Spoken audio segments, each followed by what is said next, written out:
مکہ معظمہ کے ابتدائی دور میں اس کا نزول ہوا، اور جب آپ صلی اللہ علیہ وسلم کی مخالفت خوب زور پکڑ چکی تھی، ہر طرف سے آپ کی مخالفت ہی مخالفت تھی۔ اس صورت میں نفس کی ہدایت و گمراہی، قوم سمود کی ہلاکت و تباہی کا ذکر کیا گیا ہے۔ سورۃ الشمس مکی ہے، اس میں 15 آیتیں ہیں، 1 رکوع ہے، 56 کلمات ہے اور 264 حروف ہے۔ اب یہ صورت ہم مزید پڑھیں گے۔ والشمسی وضحاہا، والشمسی قسم ہے سورج کی، وضحاہا اور اس کی دھوپ کی، یعنی دھوپ چڑھنے کی، یعنی جب وہ سورج پورا جو ہے نا روشن ہو جاتا ہے اس کی قسم کھائیے۔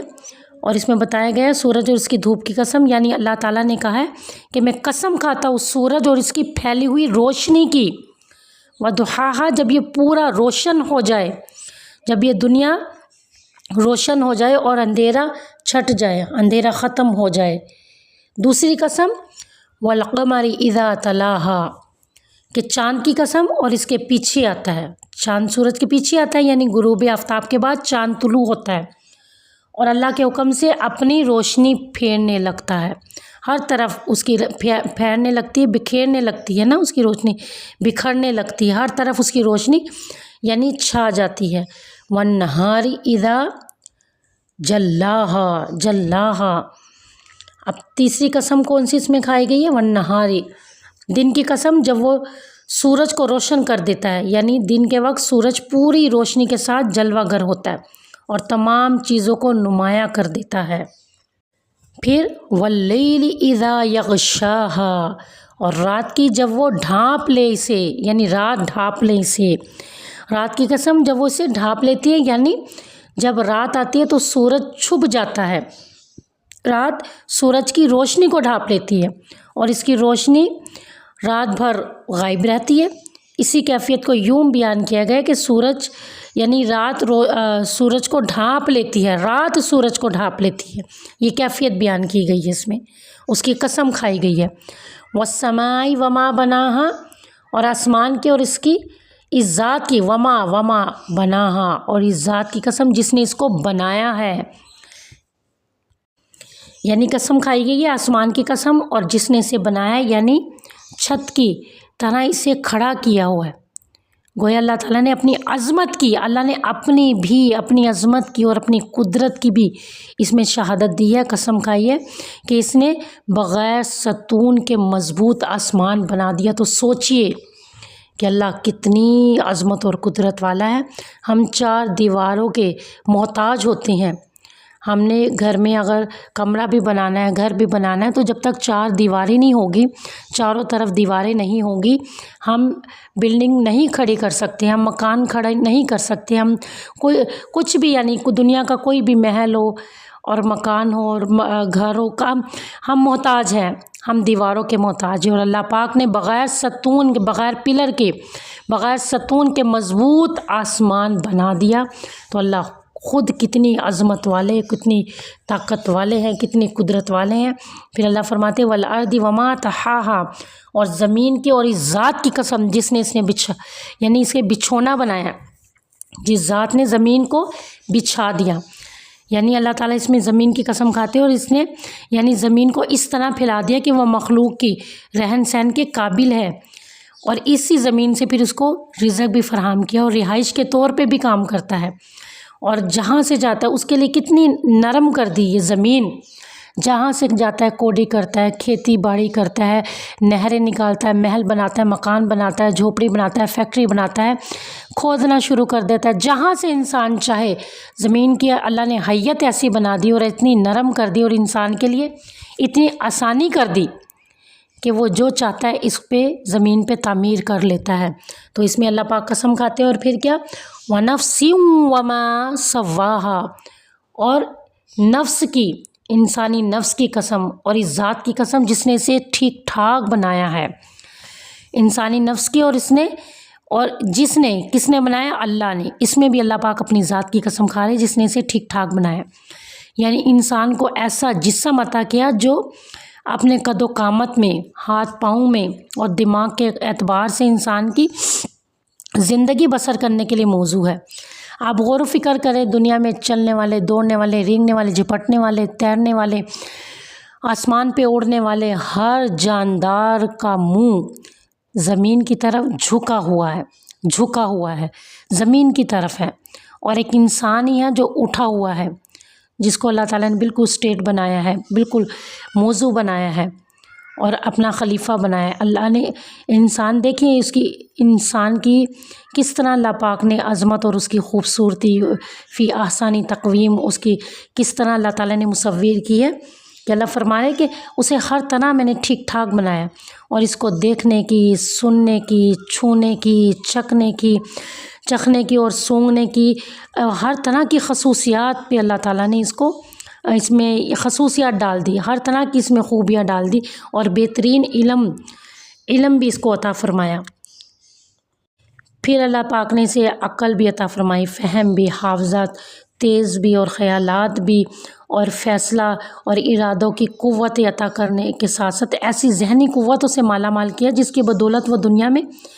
ہر طرح کے کام بآسانی کر سکتا ہے۔ کیسے اللہ پاک نے اسے قوت عطا فرمائی؟ ارادے کی قوت، فیصلے کی قوت، ہر طرح کے انسان کے لیے کچھ مشکل نہیں ہے، اس کے اختیار میں ہے۔ اور مزید اللہ پاک کی کرم نوازی دیکھیے کہ اللہ تعالیٰ نے اسے پیدائشی طور پہ گناہ گار اور بد کردار نہیں بنایا، بلکہ سیدھی فطرت اسلام پر ہر بچہ دنیا کا ہر بچہ فطرت اسلام پر پیدا ہوتا ہے، اور اس کی ساخت میں کوئی پیدائشی کجی نہیں رکھی، کوئی نقص نہیں رکھا۔ وہ سیدھی راہ اختیار کرنا چاہے تو اسے کوئی نہیں روک سکتا، یعنی اسے فطری طور پہ اللہ تعالیٰ نے کافر، یہودی یا عیسائی نہیں بنایا، اسلام پر پیدا ہوا ہے، اور وہ سیدھی راہ اختیار کرنا چاہے بھی تو نہ کر سکے، یعنی اس کے پاس یہ کوئی عذر نہیں ہوگا کہ میں سیدھی راہ اختیار کرنا چاہتا تو میں نہیں کر پایا کیونکہ میری فطرت میں یعنی کہ کفر تھا، میری فطرت میں انکار تھا۔ ایسا کچھ نہیں ہے، انسان جو چاہے کر سکتا ہے۔ آگے اللہ تعالیٰ فرما رہے فَأَلْهَمَهَا فُجُورَهَا وَتَقْوَاهَا، پھر القا کی اسے اس کی بد کرداری اور اس کی پرہیزگاری، یعنی اس میں اچھی بری بات کو جج کرنے کی صلاحیت عطا فرما دی۔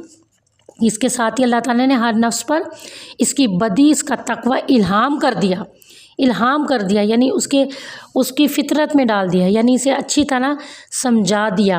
اور پھر کیا کیا اللہ پاک میں مزید رہنمائی کی کہ انبیاء کرام علیہ الصلوۃ والسلام اور آسمانی کتابوں کے ذریعے سے خیر و شر کی پہچان کرا دی گئی۔ کبھی آسمانی کتابیں آ رہی ہے ایسے خیر و شر کی پہچان ہو جائے، کبھی انبیاء کرام آ رہے ہیں، کبھی صالحین آ رہے ہیں، کبھی صحابہ کرام آ رہے ہیں، یعنی قیامت تک کے لیے اس کے لیے کوئی نہ کوئی رہنمائی کا راستہ اور دعوت دینے کے لیے، امر بالمعروف نہی عن منکر، کوئی نہ کوئی اللہ پاک نے اس کے لیے قیامت تک کے لیے ذریعہ رکھا ہے، اور ہادی رکھی ہے، ہدایت رکھے، کوئی نہ کوئی رہبر رکھا ہے۔ فَأَلْهَمَهَا فُجُورَهَا وَتَقْوَاهَا کا پھر القا کی اسے اس کی بد کرداری اور اس کی پرہیزگاری۔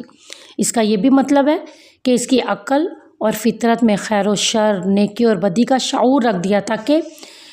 یہ نیکی کو اپنائے اور بدی سے اجتناب کریں۔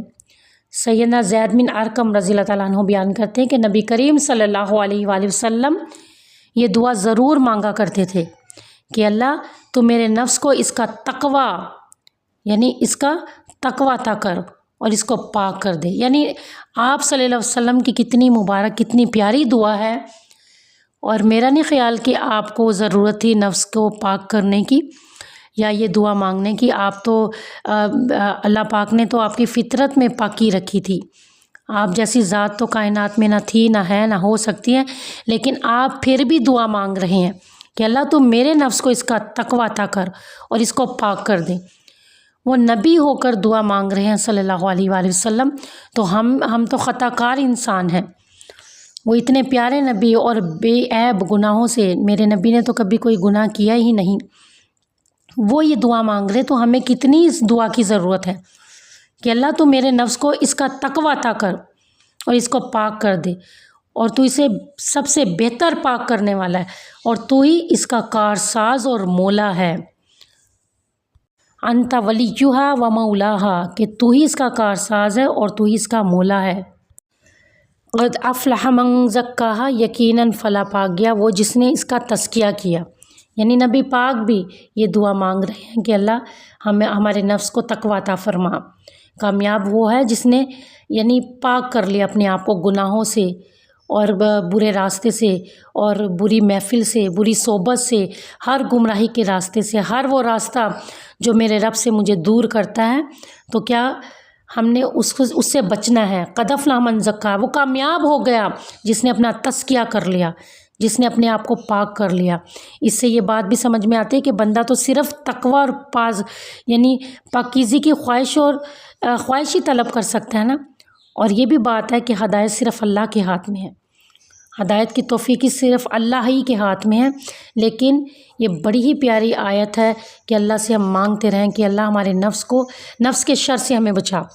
اور قد افلح من زکاہا، وہ کامیابی انسان جب ہوگا۔ یہ میں سمجھتی ہوں کہ یہ سورت کا جو ہے نا، اس میں ہمیں راستہ بتایا جا رہا ہے، قد افلح من زکاہا،